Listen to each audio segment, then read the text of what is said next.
ভগবান যার উপর কৃপা করেন তার গৃহেই সৎসঙ্গ বা সাধুসঙ্গ লাভ হয়। কারণ করুণা করুণালয়, শ্রী ভগবান কোন জীবের প্রতি যখন করুণা বর্ষণ করেন তখন গৃহে থেকেই তার সৎসঙ্গ লাভ হয়। ভজন কখন আসে? সাধুসঙ্গ যখন আসে। অনেকটা সেই কান টানলে যেমন মাথা আসে, ভজন সাধুসঙ্গ হতে আসে। আবার যখন ভজন শুরু হয় আমার জীবনে, আপনার জীবনে, তখন সেই ভজনের শিথিলতাও আসে। আবার সেই ভজনকে শিথিলতার স্খলিত হাত থেকে বাঁচাতেও সৎসঙ্গ দরকার। সৎসঙ্গ থেকে ভজন আসে, আবার ভজন থেকেই সৎসঙ্গ আসে, দুটো একে অপরের পরিপূরক। তো গৃহস্থ আশ্রমেই ভক্তির বা প্রেম ভক্তির বাধক নয়। আবার বলি, গৃহস্থ আশ্রম মানে সংসার আশ্রম ভক্তির বাধক নয়, বরঞ্চ ভক্তির সাধক। আমরা যারা গৃহে আছি, স্ত্রী পুত্র কুটুম্ব, রোগ শোক দুঃখ জ্বালা ব্যাধিতে সংসার ছেড়ে আপনাকে ভক্তির জন্য কোথাও যেতে হবে না। সংসার ভক্তির বাধক নয়, ভক্তির সাধক। দেখুন, শাস্ত্রে জ্যোতি, সন্ন্যাসী, ত্যাগী, ব্রহ্মচর্যের অনেক মহিমা আছে। তারা প্রণম্য, তারা জগৎ পূজ্য। কিন্তু এই সন্ন্যাসী, ব্রহ্মচারী, আচার্যগণ তারা কি মঠে জন্মেছে? একটা কথা বলুন, মঠে জন্মেছে কেউ? সন্ন্যাসীরা জগৎ পূজ্য, সকলেই প্রণম্য, কিন্তু তারা ভগবানের, প্রভুপাদ বা শ্রী গুরুদেব বা আচার্যগণ তারা ভগবানের স্বরূপ। কিন্তু এরা কোথায় এসেছেন? সন্ন্যাসী, ব্রহ্মচর্য, বানপ্রস্থ মঠে কোনো মহাপুরুষের জন্ম হয়নি, হয়েছে গৃহ আশ্রমে। এ জিনিস ভেবে দেখেছেন? এরা কেউ মঠে আসেনি, সন্ন্যাস আশ্রমে আসবার কথা নয় তো, এসেছে সংসারে। এই জন্য শাস্ত্রে বলছেন যে ব্রহ্মচর্য, বানপ্রস্থ, সন্ন্যাস আশ্রম শ্রেষ্ঠ নয়, শ্রেষ্ঠ গৃহস্থ আশ্রম, গারস্থ আশ্রম।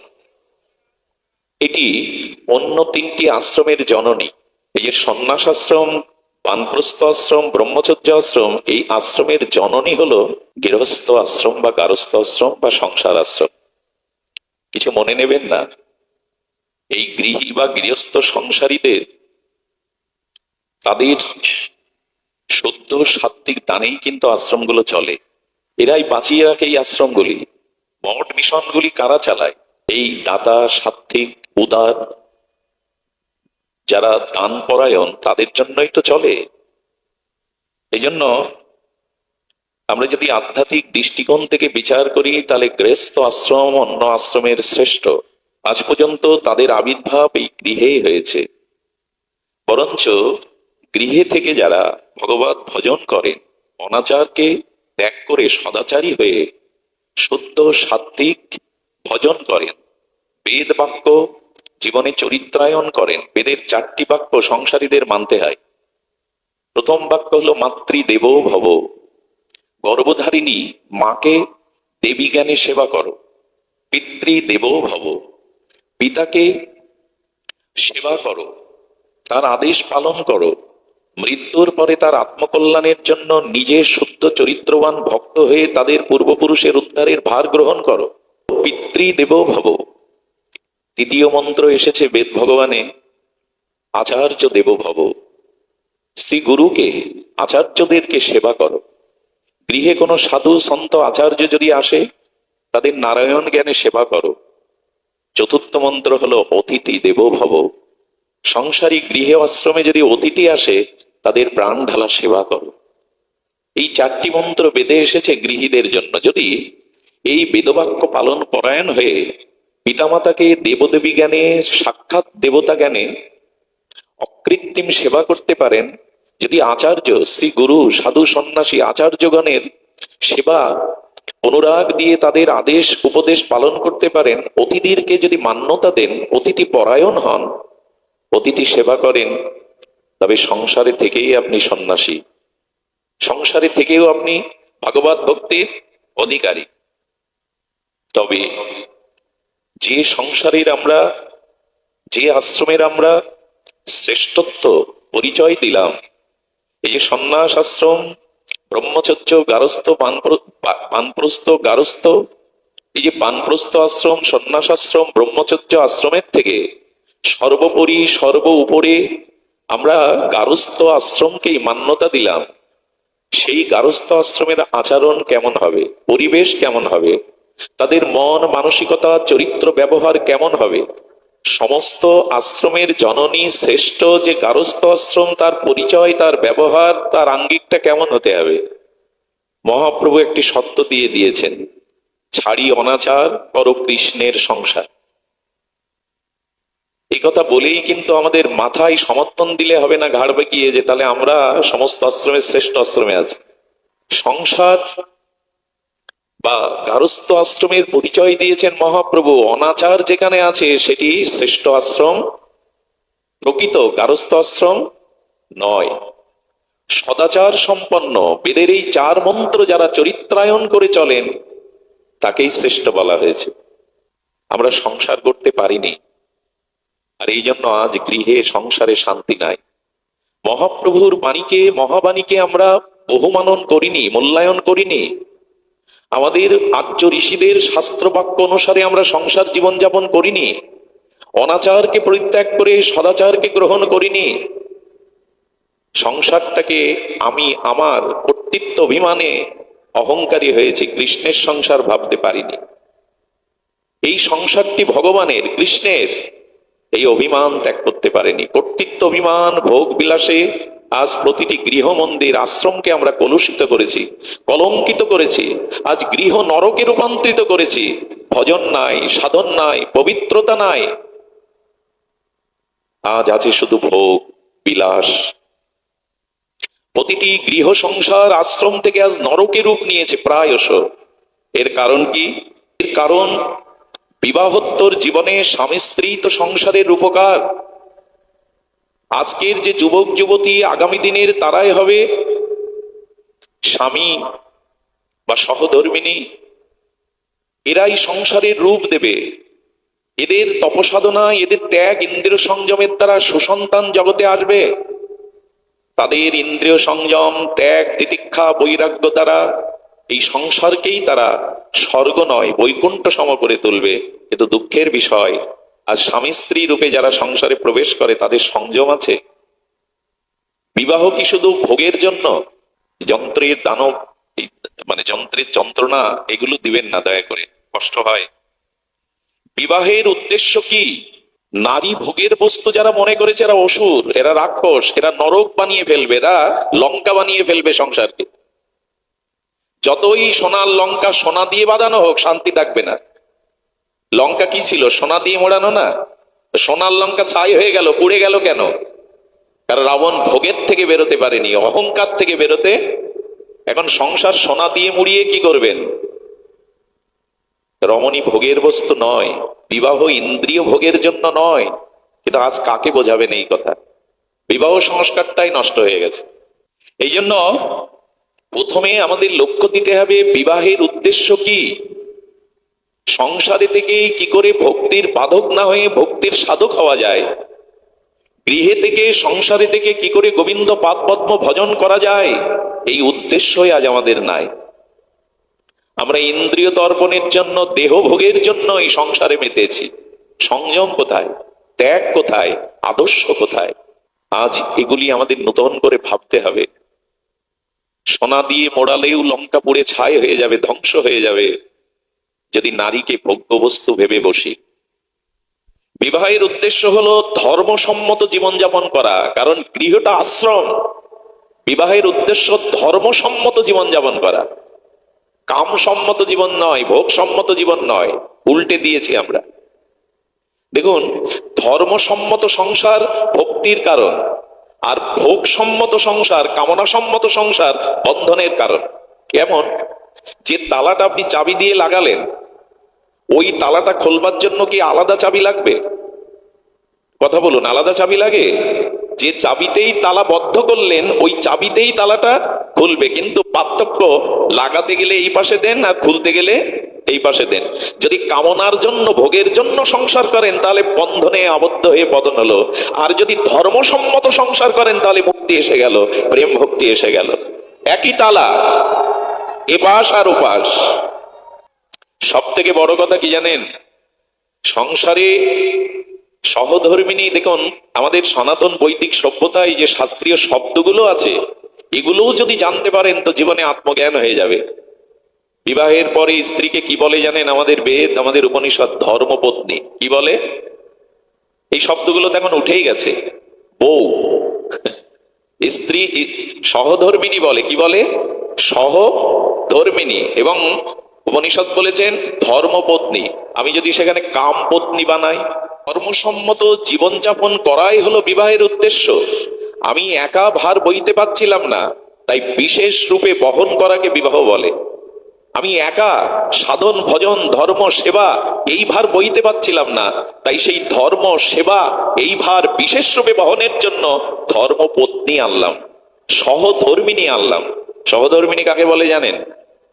স্ত্রী, বউ, বধূ এই শব্দগুলোর আলাদা ব্যাখ্যা, কিন্তু সহধর্মিনী কাকে বলে? স্বামীর সুখে সুখে, স্বামীর দুঃখে দুঃখী হয়ে, স্বামীকে ভোগের পথে, কামনার পথে আর পতন না ঘটিয়ে স্বামীর ধর্ম কর্ম তপ সাধনায় ত্যাগ বৈরাগ্যে সহায়তাকারী হয়ে যে স্বামীকে যুগলের চরণে পৌঁছে দেওয়ার সহায়তা করে, এরই নাম সহধর্মিনী। শাখা সিঁদুর পরে ঘরে থাকলেই সে সহধর্মিনী না। স্ত্রী দুই প্রকারের, মায়েরা ভালো করে শোনো। স্ত্রী দুই প্রকারের, অবশ্য তাদের লক্ষণ 4 প্রকার বলেছে, কিন্তু স্ত্রী জাতি দুই প্রকারের আমাদের আচার্যরা বলছেন। এক বিদ্যারূপী স্ত্রী আর এক অবিদ্যারূপী স্ত্রী। যারা সংসারে ভার নিতে আসে, ভার হতে আসে না। যে সংসারে যায় সেই সংসারের ভার যারা বহন করতে আসে এরা বিদ্যারূপী স্ত্রী, ভার হতে আসে না। তো বিদ্যারূপী স্ত্রী কি করে? নিজের চেতনা, নিজের জ্ঞান, নিজের ত্যাগ সেবা দিয়ে যারা স্বামীকে ভোগের পথ থেকে, কামের পথ থেকে, প্রবৃত্তি ইন্দ্রিয় তর্পণের পথ থেকে যারা মোড় ঘুরিয়ে দিয়ে যুগলের চরণ সেবায় হাত ধরে পৌঁছে দেয়, এরাই সহধর্মিনী, এরাই বিদ্যারূপী স্ত্রী। আর যারা রূপ যৌবন ভোগ বিলাসে মায়া মোহগ্রস্ত করে স্বামীকে কামের পথে, ভোগের পথে টেনে নিচে নামায়, এরা অবিদ্যারূপী স্ত্রী। সারদা মা না থাকলে রামকৃষ্ণ পরমহংস হতে পারতেন না। বিষ্ণুপ্রিয়া দেবী না এলে মহাপ্রভুর গম্ভীর গাম্ভীরায় এত ত্যাগ দেখাতে পারত না। আর রাধারানী বামে না দাঁড়ালে কৃষ্ণ ভুবন মোহন হতে পারত, বিশ্বমোহন হতে পারত, মদন মোহন হতে পারত না। রাধারানী হলেন কৃষ্ণ ভুবন মোহন, ভুবনকে বহন করছেন। এই সচ্চিদানন্দ আনন্দ ব্রহ্ম রসব্রহ্ম স্বয়ং ভগবান বিশ্বকে মোহন করছেন। কিন্তু মদন মোহন হতে পারবে না তুমি যদি রাধারানী বামে না থাকে। এই সুখ সারির দ্বন্দ্বগুলো এখন গান আপনারা ভোরবেলা গাওয়ার মানুষ কই? আগে ঠাকুমারা গাইতো লেখাপড়া না জানলেও। সুখ বলে আমার কৃষ্ণ মদন মোহন, সারি বলে আমার রায় বামে যতক্ষণ। কৃষ্ণ তুমি স্বয়ং ভগবান সচ্চিদানন্দ রসব্রহ্ম, তুমি বিশ্বমোহন ভুবন মোহন হতে পারো, মদন মোহন হতে পারবে না রাধারানী বামে না থাকলে। শ্রীকৃষ্ণ কেন বলে জানেন? কৃষ্ণ বলতে দোষ কি? এই শ্রীটাই হলো মাধুর্যময়ী রাধা ঠাকুরানী। আগে কৃষ্ণ রাধা বলি না তো আমরা, কি বলি? রাধা কৃষ্ণ। কারণ রাধা পূর্ণ শক্তি আর গোবিন্দ হলো শক্তিমান। রূপ না থাকলে তাকে রূপবান বলা যাবে? গুণ না থাকলে তাকে গুণবান বলা যাবে?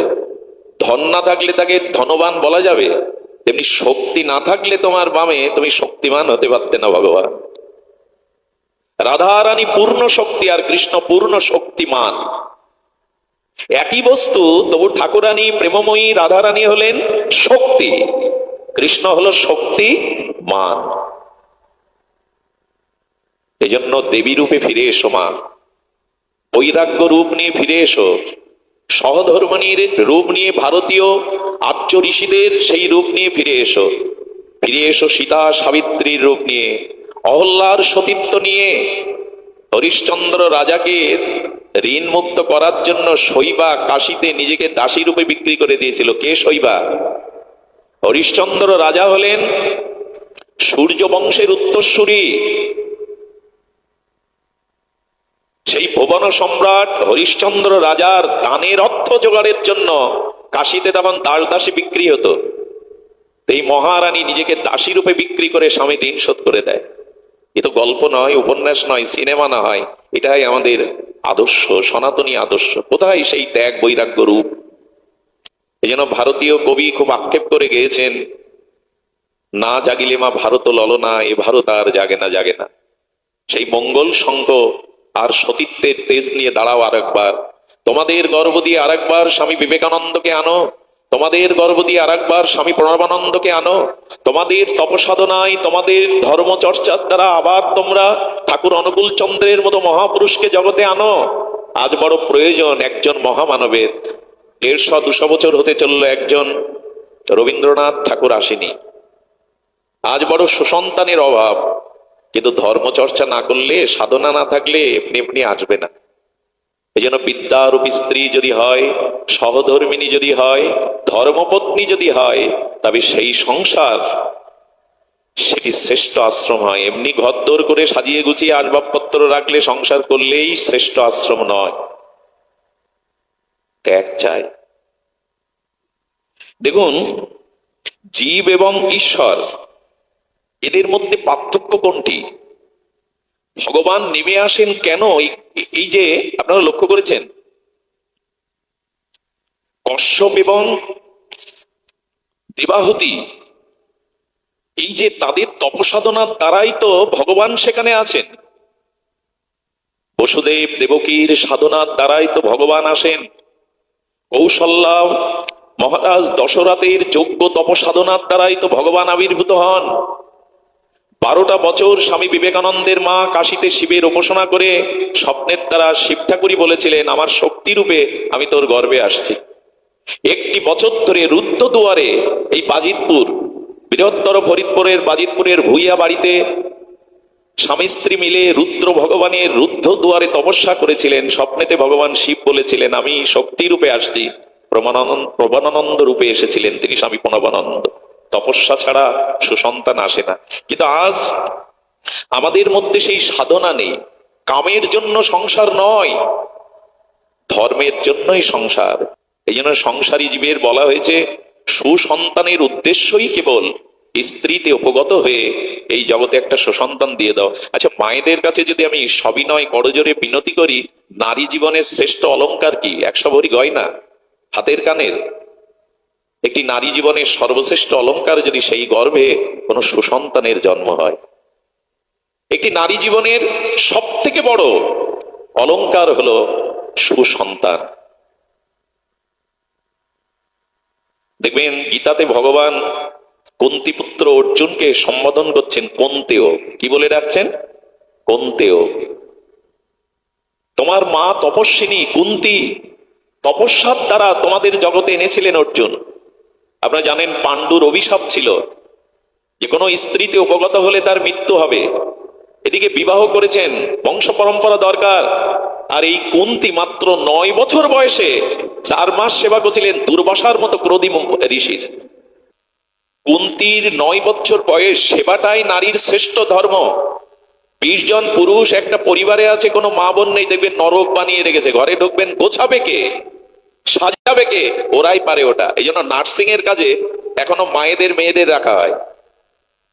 সেবা ধর্মটা ওদের ঈশ্বর প্রদত্ত, ওটা আপনি আমি পারবো না।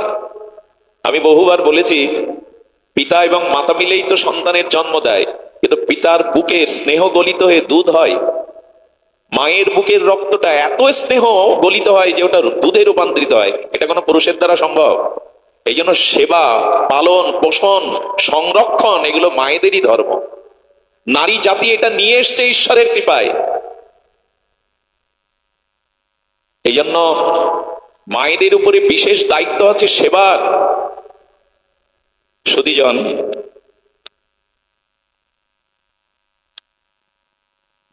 ভোল্টেজ কমে এগুলো হয় না, এগুলো জানতে হয়, এই শব্দযন্ত্রের ব্যবহার গুলো জানতে হয়। এদিকে লক্ষ্য করুন, থাক অসুবিধা, এদিকে ধ্যান দিন।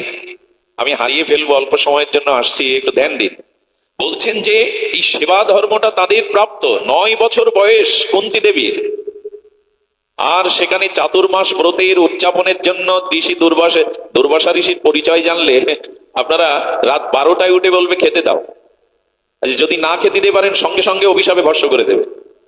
প্রতি সেকেন্ডেই রাগে, এমন রাগী ঋষি আর নাই। আরে পারণের দিন যুধিষ্ঠির মহারাজের কাছে এসেছেন, 60,000 মনি ঋষিকে খেতে দাও, না দিতে পারলে অভিশাপ। আর কুন্তী দেবীর পিতা হাত জোর করে বললেন, ঋষিবর আপনার সেবা দেওয়ার মতো ধৈর্য সামর্থ্য আমার নেই। কুন্তী দেবী দেখলেন সাধু দোয়ার থেকে ফিরে যাবে, 9 বছরের বালিকা, সাধু দোয়ার থেকে ফিরে গেলে গৃহের মঙ্গল তো চলে গেল। কোনো অতিথি যদি মনোকষ্টে অভুক্ত হয়ে আপনার গৃহ থেকে চলে যায়, তার অনন্ত জন্মের পাপ আপনার কাছে রেখে যায় আর আপনার পুণ্যটা সাথে নিয়ে চলে যায়, শাস্ত্রে বলা আছে।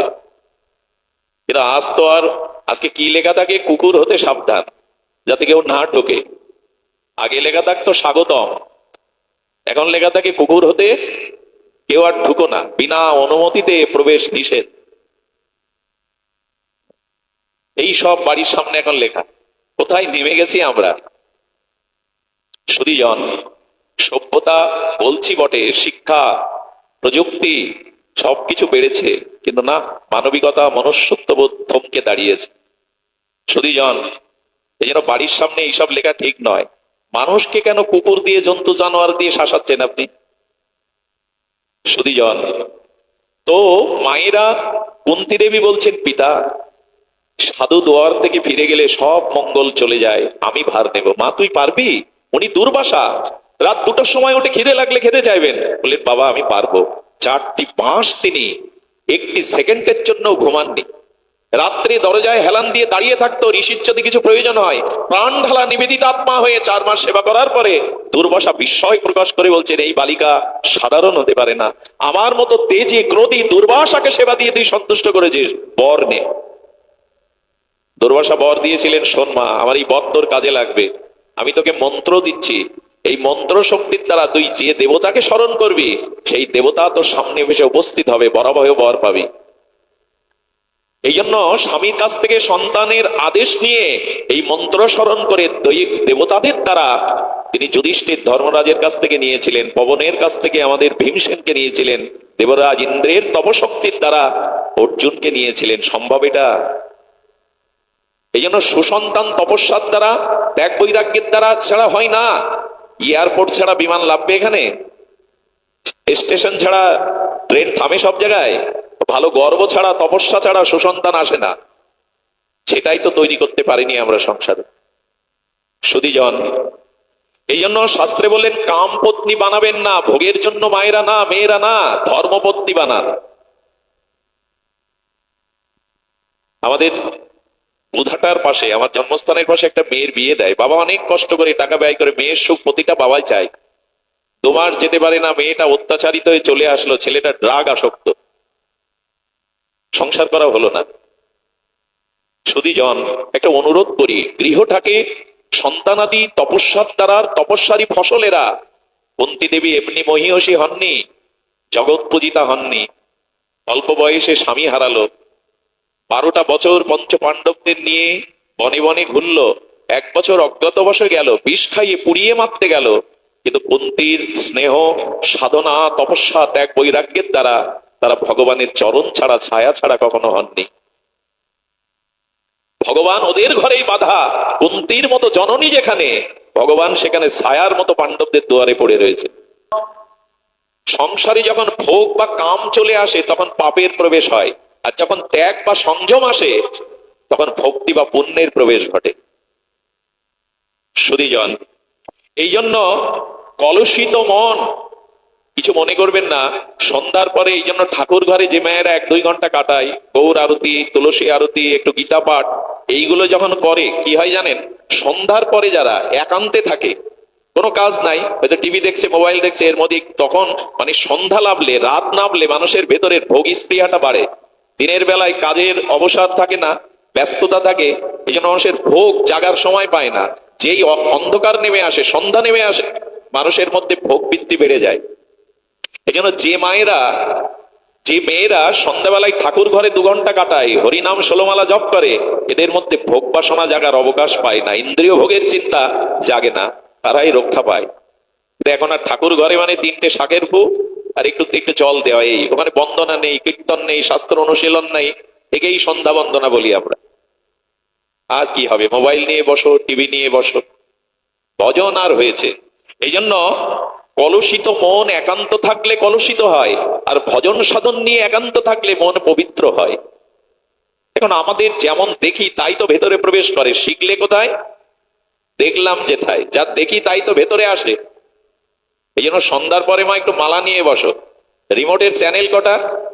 200-250 শুনেছি, তো 200-250 না, 108টা একটু হাত দিয়ে ঘোরাও, তাহলে আর এই জন্ম মৃত্যু চক্রে ঘুরতে হবে না। একটু ওই মালাটা ঘোরাও। রিমোট ঘোরালে কি হবে আমি জানি না, 4টে জিনিস হবে। টিভির সামনে বসে 2-4 ঘন্টা রিমোট ঘোরালে 4টে জিনিস হবে। চোখের দৃষ্টি নষ্ট হবে, সময় অপচয় হবে, চরিত্রের মধ্যে ওই পচা দুর্গন্ধ আর ওই জিনিসগুলো ঢুকবে, আর মানুষের মনের দূষণ আসবে। এই 4টে হবেই হবে। কিন্তু মালা ঘোরালে, ভগবানের নামের মালা ঘোরালে জন্ম মৃত্যু চক্র থেকে রেহাই পাওয়া যাবে। এই জন্য দেখুন, আগেকার ঠাকুমারা মায়েরা সারা দিন পরিশ্রম করে লেখাপড়া জানলে রামায়ণ নিয়ে বসতো, মহাভারত নিয়ে বসতো, ভোরে তাদের উঠতে দিতেই হবে। এখন কোন মায়েরা যদি ভোরে ওঠে, বিশেষ করে গ্রামে না শহরে, অন্যজন জিজ্ঞাসা করে বাড়ি কোনো বিপদ হয়েছে এত ভোরে উঠেছো? ভোরে ওঠাটাই এখন বিপদ। অনেকেই প্রশ্ন করে এত ভোরে উঠেছো কি বাড়ি কারো অসুখ হয়েছে, সমস্যা হয়েছে? সুধীজন, এসব কথা ভাগবত কথার বাইরের কথা নয়।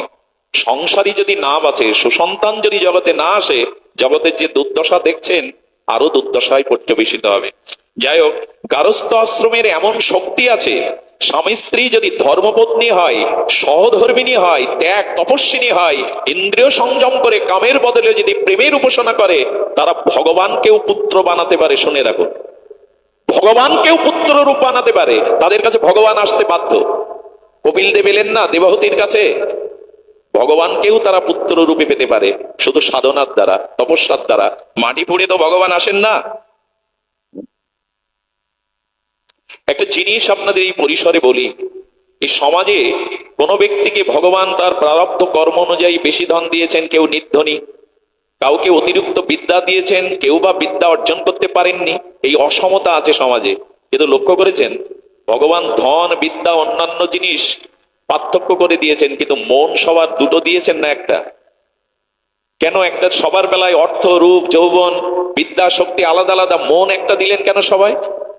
মন একটা দিলেন এই জন্য যে না, মনটা ভগবানকে দাও। 2-4টে হলে চারিদিকে চলে যেত, একটা মন দিয়েছি ওটা অন্য কাউকে না নিয়ে আমার চরণে দাও, মনমনা ভব মনটা আমায় দাও।